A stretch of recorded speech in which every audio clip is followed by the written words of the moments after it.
ጤና ይስጥልን የተከበራችሁ የዜና ቤት ሚዲያ ቤተሰቦች እንደምን አላችሁ? አሁን የደረሱን አጫጭርና ሰበር መረጃዎች ለእናንተ አዘጋጅተን ቀርበናል።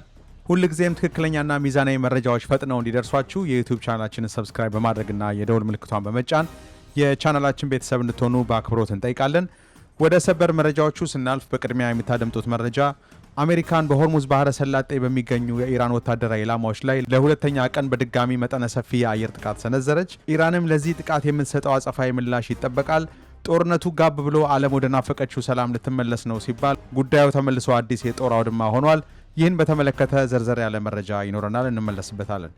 ወደ ሌላኛው መረጃችን ስናልፍ ፕሬዚዳንት ዶናልድ ትራምፕ በአንካራው የኔቶ ጉባኤ ላይ በአውሮፓ አጋሮቻቸው ላይ ከባድ ማስፈራሪያና ዛቻን አድርሰዋል። ከኢራን ጋርም የነበረው የተኩስ አቁም ስምምነት ማክተሙን በይፋ አስረግጠው ተናግረዋል። ይህንንም በተመለከተ ሌላኛው የምታደምጡት መረጃችን ነው። እስከ መጨረሻው አብራችሁን ቆዩ። እነዚህና ሌሎች አጫጭር ሰበር መረጃዎችን ታደምጣላችሁ። አሁን የመጀመሪያውን ዝርዝር ዜና አብረን እንከታተል። የአሜሪካ ወታደራዊ ኃይል በዓለም አቀፍ የንግድ መርከቦች እንቅስቃሴ ላይ ከፍተኛ ተጽዕኖ የሚያሳድረውንና ስልታዊ በሆነው በሆርሙዝ ባህረ ሰላጤ ውስጥ በሚገኙ የኢራን ወታደራዊ ኢላማዎች ላይ ሮብ ዕለት የአየር ጥቃት መፈጸሙን አንድ የአሜሪካን ባለስልጣን አስታውቀዋል። ይህ ጥቃት ዩናይትድ ስቴትስ በኢራን ይዞታዎች ላይ ለሁለተኛ ተከታታይ ቀን የሰነዘረችው ሲሆን ዓላማው የቴሄራን መንግስት በዚህ ወሳኝ የባህር መስመር ላይ በንግድ መርከቦች ላይ የሚያደርሰውን ጥቃት ሙሉ ለሙሉ ለማስቆም የታለመ መሆኑን አስታውቀዋል። የአሜሪካው ፕሬዝዳንት ዶናልድ ትራምፕ ትሩዝ ሶሻል በተሰኘው ማህበራዊ ገጻቸው ላይ ባስተላለፉት መልእክት ጥቃቶቹ ኢራን በትላንትናው ዕለት በመርከቦች ላይ ላደረሰችው የቦምብ ጥቃት የተወሰደ የበቀል እርምጃ መሆኑን ገልጸው ድርጊቱ ድጋሚ ከተከሰተ ግን ውጤቱ በጣም የከፋ እንደሚሆን አስጠንቅቀዋል። የኢራን መንግስታዊ ሚዲያ በበኩሉ እንደዘገበው ከሆነ የአሜሪካን ጥቃት የተፈጸመው በባንዳር አባስ፣ በሲሪክ፣ በቻባሃር፣ በላቫን ደሴትና በኢራን ደቡባዊ የባህር ዳርቻ አቅራቢያ በሚገኙ ሌሎች ወታደራዊ ይዞታዎች ላይ ነው። ስማቸው ያልተጠቀሰ የአሜሪካ ባለስልጣን ሮብ ዕለት የተፈጸመው ጥቃት ከማክሰኞው የበለጠ ሰፊና ጠንካራ እንደነበረ ገልጸው የተመቱ ኢላማዎች የኢራን ወታደራዊ የባህር ዳርቻ ራዳሮች፣ ጸረ መርከብ የሚሳኤል ቦታዎችንና የአየር መከላከያ ስርዓቶችን ያካተቱ መሆናቸውን አረጋግጠዋል። ሽብርተኝነትን በመከላከልና በመካከለኛው ምስራቅ ወታደራዊ ዘመቻዎችን በመምራት የሚታወቀው የአሜሪካ ማዕከላዊ እዝ ማለትም ሴንትኮም ያወጣው መግለጫ በዋና አዛዡ መመሪያ መሰረት የእዙ ኃይሎች በሆርሙዝ ባህረ ሰላጤ ውስጥ የመርከቦችን መንቀሳቀስ አደጋ ላይ የሚጥለው የኢራን አቅም ሙሉ ለሙሉ እንዲዳከም ተጨማሪ ጥቃቶችን ማካሄድ መጀመራቸውን አስታውቀዋል። መግለጫው አክሎም ዩናይትድ ስቴትስ በወሳኝ የዓለም አቀፍ የውሃ መንገድ ላይ በነጻነት እየተጓዙ የነበሩ የንግድ መርከቦችና የሲቪል መርከቦች ላይ በደረሰው የቅርብ ጊዜ አላስፈላጊ ጥቃት ምክንያት የኢራንን መንግስት ተጠያቂ እንደምታደርግ አስገንዝበዋል። ይህ አሁን የተከሰተው መጠነ ሰፊ ወታደራዊ ግጭት ከመከሰቱ በፊት በሁለቱ አገራት መካከል የነበረው የዲፕሎማሲያዊ ግንኙነት የተለየ መልክ የነበረው ሲሆን ፕሬዚዳንት ትራምፕ ሮብ ጠዋት ላይ ከኢራን ጋር የነበረውን ጊዜያዊ የተኩስ አቁም ስምምነት ሙሉ ለሙሉ ማክተሙን ይፋ አድርገዋል። ይህ የፕሬዝዳንቱ አዋጅ ከ3 ሳምንታት በፊት ስምምነቱን ያለምንም ቅድመ ሁኔታ እጅ መስጠት ብለው በትዕቢት ከገለጹት ንግግር ጋር የሚቃረን ሆኖ ተገኝተዋል። ይህ የአነጋገር ለውጥ ሊመጣ የቻለው ኢራን በሆርሙዝ ባህረ ሰላጤ ውስጥ በንግድ መርከቦች ላይ የምትሰነዝረውን ጥቃት አጠናክራ መቀጠሏ ሲሆን ይህም ፕሬዝዳንት ትራምፕ ጦርነቱ አልቋል ብለው አሜሪካውያንን ለማሳመን ያደረጉትን ጥረት መና አስቀርቶታል። በዚህም ምክንያት አሜሪካ ለማክሰኞው የኢራን ጥቃት የበቀል እርምጃ ለመውሰድ ወታደራዊ ተኩስ መክፈት ግድ ሆኖባታል። በቱርክ ሀገር በተካሄደውና የተለያዩ አገራት የጋራ መከላከያ ጥምረት የሆነው የሰሜን አትላንቲክ ጦር ቃል ኪዳን ወይንም በምህጻረ ቃል ኔቶ ስብሰባ ላይ ለጋዜጠኞች የተናገሩት ፕሬዝዳንት ትራምፕ ከተጨማሪ ድርድሮች ጋር መቆየት የጊዜ ብክነት ነው ብለው የገለጹ ቢሆንም የእሳቸው የውጭ ጉዳይ ቡድን ግን ድርድር መቀጠል ከፈለገ እንዲቀጥል ፈቅደዋል። ሆኖም ግን የፕሬዝዳንቱ ንግግር በተመለከተ ከዋይት ሃውስ ወዲያውኑ የተሰጠ ምንም አይነት ማብራሪያ የለም። ፕሬዝዳንት ትራምፕ በኢራን ላይ የነበራቸው አቋምና ንግግር ባለፉት ሳምንታት ውስጥ ከፍተኛ ለውጥ የታየበት ሲሆን ይህ የንግግር ለውጥ የተጀመረው ሰኔ 17 ቀን የሁለትዮሽ መግባቢያ ስምምነት ሰነድ ከፈረሙ በኋላ ሲሆን በመጀመሪያው ቀን ፕሬዝዳንት ትራምፕ አስታራቂ የሆነ አቋም በማሳየት ሲሆን ኢራን ራሷን የመከላከል መብት እንዳላት ተናግረው ነበር። በዚሁ ዕለት ኢራን ቦሊስቲክ ሚሳይሎች ባይኖራት ፍትሐዊ አይደለም በማለት ለስለስ ያለ አስተያየት ሰጥተው ነበር።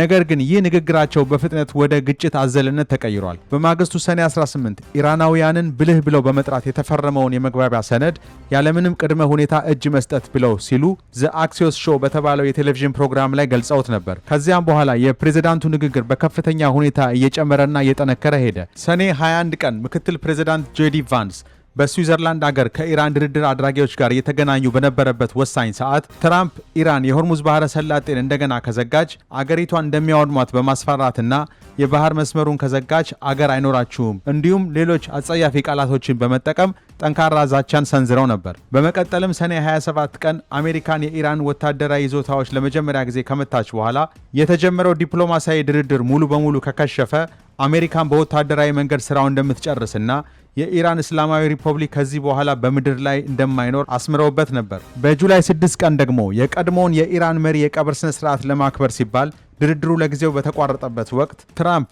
አሜሪካን የኢራንን ጦርነት በሆነ መንገድ እንደምታሸንፍ በድጋሚ ገልጸው ወይ ስምምነት እንፈጥራለን ወይ ደግሞ ስራውን እንጨርሰዋለን፣ ስራውን መጨረስ ደግሞ ለእኛ ከባድ አይሆንም ብለዋል። አሁን በጁላይ 8 ቀን ደግሞ የኢራንን አመራሮች ፈሪ ብለው በመጥራት ቀደም ሲል የነበራቸውን አስታራቂና ዲፕሎማሲያዊ ንግግር ሙሉ በሙሉ በማክሸፍና ሁለቱ አገራት አሁን ላይ ወደ ከረረ ወታደራዊ ግጭት መግባታቸውን በይፋ አሳውቀዋል። ወደ ሌላኛው መረጃችን ስናቀና በቱርክ መዲና አንካራ በጥንቃቄ ተዘጋጅቶ የነበረው የሰሜን አትላንቲክ ጦር ቃል ኪዳን ድርጅት ወይንም የኔቶ ጉባኤ የአሜሪካው ፕሬዝዳንት ዶናልድ ትራምፕ በዚያ በመርገጣቸው ብቻ ባልተጠበቀ ሁኔታ ወደ አጋር አገራትን ማስፈራሪያ መድረክ ተቀይሯል። በዋሽንግተን እና በቴህራን መካከል አዲስ ጦርነት የመቀስቀስ ስጋት በከፍተኛ ሁኔታ በጨመረበት በዚህ ወቅት ፕሬዝዳንት ትራምፕ ከኢራን ጋር የነበረውን የጊዜያዊ የተኩስ አቁም ስምምነት ሙሉ ለሙሉ ማክተሙን በማወጅ መላውን ጉባኤ አውከውታል። በዚህ ምክንያት የኔቶ አጀንዳ ሙሉ ለሙሉ ተቀይሮ በትራምፕ ትርኢትና በኢራን ወታደራዊ ግጭት ውስጥ ባልተሳተፉ የኢራን አጋር አገራት ላይ ባላቸው ከፍተኛ ቅሬታ ላይ እንዲያተኩር ተገዷል። ፕሬዝዳንቱ ወደ ቱርክ ባደረጉት በዚህ ፈጣን ጉዞ በአሜሪካና በአውሮፓ መካከል የቆዩ ዲፕሎማሲያዊ ቁስሎችን ከማባባስ ባለፈ ለአዳዲስ ቅሬታዎች ቦታ ከፍተዋል። አሜሪካን በኢራን ላይ የምትሰነዝረውን ጥቃት ለማጠናከር ወታደራዊ ካምፖቿን እንድትጠቀም ስፔን ፈቃደኛ ባለመሆኗ ትራምፕ አገሪቷን ተስፋ ቢስ በማለት ጠርተዋታል። አክለውም አሜሪካ ከስፔን ጋር ያላትን ማንኛውንም አይነት የንግድ ግንኙነት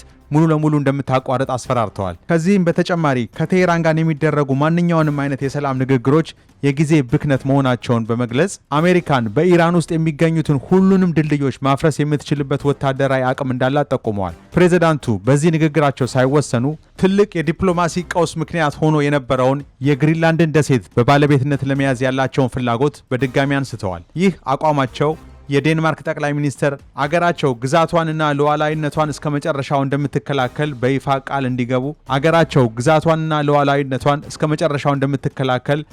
ቃል እንዲገቡ አስገድዷቸዋል። ይሁንና ለሁሉም አጋር አገራት ይበልጥ አስደንጋጭ የሆነው ፕሬዝዳንት ዶናልድ ትራምፕ ሁሉንም የአሜሪካ ወታደሮች ከአውሮፓ ማስወጣት የሚለውን ሐሳብ በድጋሚ ማንሳታቸው ነው። ይህ ሐሳብ ለአስርተ ዓመታት በአሜሪካ ወታደራዊ ደህንነት ጋሻ ላይ ተመስርተው ለኖሩ የአውሮፓ ሀገራት ትልቅ ድንጋጤን ፈጥሯል። በሌላ በኩል ትራምፕ የቻይናውን ፕሬዝዳንት ጂ ጂንፒንግ ትልቅ አድናቂ መሆናቸውን በግልጽ ያወደሱ ሲሆን የእስራኤልን ጠንካራ ተቃውሞ ወደ ጎን በመተው ደግሞ ከቱርኩ ፕሬዝዳንት ሬሲፕ ታይፕ ኤርዶጋን ጋር የበለጠ ወዳጅነትን አሳይተዋል። በመጨረሻም በኔቶ ደስተኛ አይደለሁም በማለት ያላቸውን ቅሬታ በግልጽ ተናግረዋል። ለዚህ ለፕሬዝዳንቱ ጠንከር ያሉ ንግግሮች እስካሁን ዋይት ሀውስ የሰጠው ምንም አይነት ይፋዊ ምላሽ የለም። ከኢራን ጋር የነበረው ወታደራዊ ግጭት ከተጀመረበት ጊዜ አንስቶ ፕሬዝዳንት ትራምፕ እሳቸውን ለማስደሰት ጠንክረው ሲሰሩ የነበሩ የአውሮፓ መሪዎችን ለማዋረድ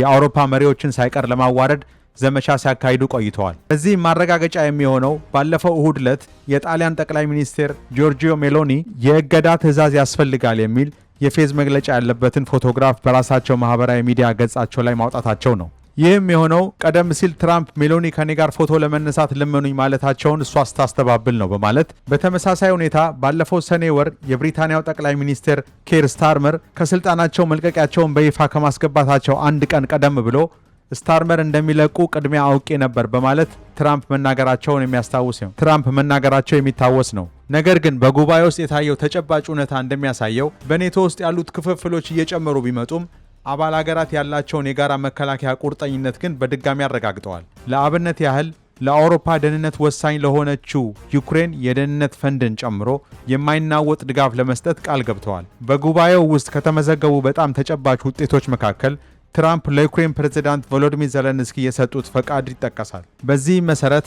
አሜሪካን ዩክሬን የራሷን ፓትሪዮት የአየር መከላከያ ሚሳኤል አጋዥ ኢንተርሴፕተሮችን በሀገሯ ውስጥ እንድትሰራ ፈቃድ የሰጠች ሲሆን ኪየቭ የሩሲያን ጥቃት ለመከላከል ለዓመታት ስትፈልገው የነበረ ትልቅ ወታደራዊ አቅም ነው። የኔቶ ዋና ጸሐፊ ማርክ ሩቴ በበኩላቸው ክፍፍሎቹንና በትራምፕ የተነሱትን ቅሬታዎች አቅልለው ለመመልከት በመሞከር ፕሬዝዳንቱን በተደጋጋሚ አሞካሽተዋል። ማርክ ሩቴ ጨምረው እንደተናገሩት የኔቶ አባላት በትራምፕ በተጠየቁት የመከላከያ ወጪ ቁርጠኝነት ምክንያት ይበልጥ እየተጠናከረ መጥቷል ብለዋል። የዚህ ሁሉ ክስተት የመጨረሻ ውጤት እንደሚያሳየው አብዛኞቹ የኔቶ መሪዎች የትራምፕን ማስፈራሪያ የተለማመዱትና የለመዱት ይመስላል። ነገር ግን ለአውሮፓ መሪዎች በቀላሉ ለመርሳት የሚከብደው ትልቁ ስጋት በአውሮፓ ምድር ያሉት የአሜሪካ ወታደሮች ቁጥር ቀን በቀን እየቀነሰ መሄዱ ሲሆን ይህም ከሁለተኛው ዓለም ጦርነት በኋላ ከነበረው ቀዝቃዛ ጦርነት ማክተም ወዲህ በአውሮፓ ምድር ላይ የታየ ትልቁ የመከላከያ አቋም ለውጥ ተደርጎ ተወስዷል።